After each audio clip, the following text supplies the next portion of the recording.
Welcome to దండోర media. నేను మీ జయన్న మాది. గత కొన్ని రోజులుగా ఆంధ్రప్రదేశ్ హోమ్ మినిస్టర్ అయినటువంటి వంగలపూడి అనిత గారి పైన పవన్ కళ్యాణ్ గారు మాట్లాడుతున్నటువంటి తీరు చాలా ఆశ్చర్యానికి గురి చేస్తుంది. పవన్ కళ్యాణ్ గారు కొన్ని రోజుల ముందర కాకినాడ సభలో మన ఊరు మాట మంది అనేటువంటి కార్యక్రమంలో మాట్లాడుతూ, నేను హోమ్ మినిస్టర్ అయితే నేను హోమ్ మినిస్టర్ కాదు కాబట్టి వైసీపీ వాళ్ళు బతికిపోయారు అనేటువంటి వ్యాఖ్యలు, హోమ్ మినిస్టర్ పైన ఆయన చేస్తున్నటువంటి మాటలు చాలా చర్చకు దారి తీస్తున్నాయి. ఎందుకంటే ఇంతకు ముందు కూడా పవన్ కళ్యాణ్ గారు హోమ్ మినిస్టర్ అనిత గారిని మాట్లాడుతూ, అనిత గారు మీరు ఏం చేస్తున్నారు, హోమ్ మినిస్టర్ నేను గాన తీసుకుంటే వేరే విధంగా ఉంటుంది అని ఆయన చేసినటువంటి వ్యాఖ్యలు మనం గమనించినాం, విన్నాం.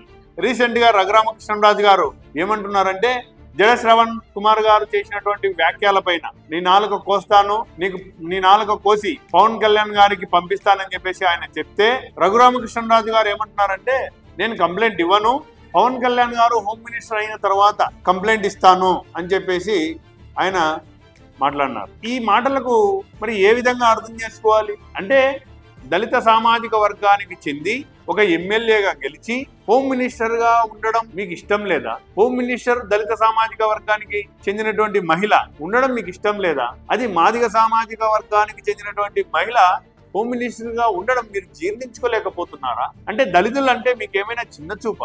రఘురామకృష్ణరాజు గారు, మీరు ఎన్డీఏ కూటమిలో భాగంగా ఉన్నారు. మీరు ఇటీవల కాలంలో చేస్తున్నటువంటి వ్యాఖ్యలు దళిత సామాజిక వర్గాన్ని తీవ్రంగా కలిసివేస్తున్నాయి. దళితులు నాకు ఓట్లే వేయలేదని అంటారు, దళితులను నాకు అవసరం లేదని అంటారు, దళిత హోమ్ మినిస్టర్ ని మీరు అవమానపరిచే విధంగా మాట్లాడుతున్నారు. మీరు దీన్ని ఏ విధంగా తీసుకోవాలి? అంటే ఒకవేళ మీకు పవన్ కళ్యాణ్ గారు మీకు ఒకవేళ హోమ్ మినిస్టర్ తీసుకోవాలని చెప్పేసి అనుకుంటే, మీరు చంద్రబాబు నాయుడు దగ్గరికి వెళ్ళి మాట్లాడి, సార్ నేను హోమ్ మినిస్టర్ కావాలి అని చెప్పేసి మీరు తీసుకోండి.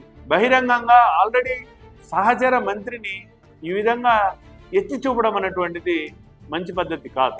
మరి అటవీ శాఖ పరిధిలో జరుగుతున్నటువంటి అక్రమాలపైన, పంచాయతీలో జరుగుతున్నటువంటి అక్రమాలపైన అనిత గారు మాట్లాడితే మీకు ఎలా ఉంటుంది? అంటే అనిత గారు దళిత సామాజిక వర్గానికి చెందినటువంటి వ్యక్తి కాబట్టి, మీరు అగ్రవర్ణాలకు చెందినటువంటి వ్యక్తులు కాబట్టి ఆమె మిమ్మల్ని తిరిగి కౌంటర్ ఇవ్వలేదు అనే ఆలోచనతో మీరు మాట్లాడుతున్నారా, లేదా హోమ్ మినిస్టర్ పదవి కాంక్షతో మీరు మాట్లాడుతున్నారా అనేటువంటిది ఒకసారి ఆలోచన చేసుకోవాలి. ఒకసారి కాదు, 2 సార్లు కాదు, పదే హోమ్ మినిస్ట్రీ పైన మాట్లాడడం అనేటువంటిది కరెక్ట్ కాదు. చంద్రబాబు నాయుడు గారికి కూడా మనము దండోర మీడియా ద్వారా ఒక విషయాన్ని స్పష్టంగా మనం తెలియజేస్తున్నాం. వంగలపూడి అనిత గారు దళిత సామాజిక వర్గానికి చెందినటువంటి వ్యక్తి, అదేవిధంగా ఎంతో మాటకు కట్టుబడి నిలబడేటువంటి మాదిగ సామాజిక వర్గానికి చెందినటువంటి వ్యక్తి. కాబట్టి ఒకవేళ ఏదైనా ఉంటే మీరు పవన్ కళ్యాణ్ గారితో కూర్చొని మాట్లాడి ఇలాంటి వ్యాఖ్యలు చేయడం మంచిది కాదు అని చెప్తే బాగుంటుంది. ఎందుకంటే ఇలాగే మాట్లాడుకుంటూ పోతే దళిత సామాజిక వర్గాల నుంచి ఎన్డీఏ కూటమికి వ్యతిరేకత ఎదురయ్యేటువంటి ప్రమాదము చాలా ఉంది. ఇప్పటికే రఘురామకృష్ణరాజు చేసేటువంటి వ్యాఖ్యలు విపరీతంగా దళిత సామాజిక వర్గాలని వేధిస్తున్నాయి. విపరీతంగా దళిత సామాజిక వర్గాలు ఎన్డీఏ కూటమి నుండి బయటికి వెళ్ళాలి, ఎన్డీఏ కూటమికి వ్యతిరేకంగా పని చేయాలి అని ఆలోచన చేస్తున్నట్టుగా మనకు తెలుస్తుంది.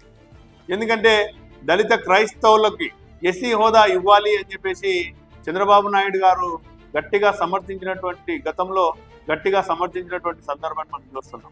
కాబట్టి రఘురామకృష్ణరాజు యొక్క వ్యాఖ్యలపైన, అదేవిధంగా పవన్ కళ్యాణ్ గారు పదే హోమ్ మినిస్ట్రీ పైన మాట్లాడేటువంటి వ్యాఖ్యలపైన దండోర మీడియా అనేటువంటిది ఖండిస్తుంది.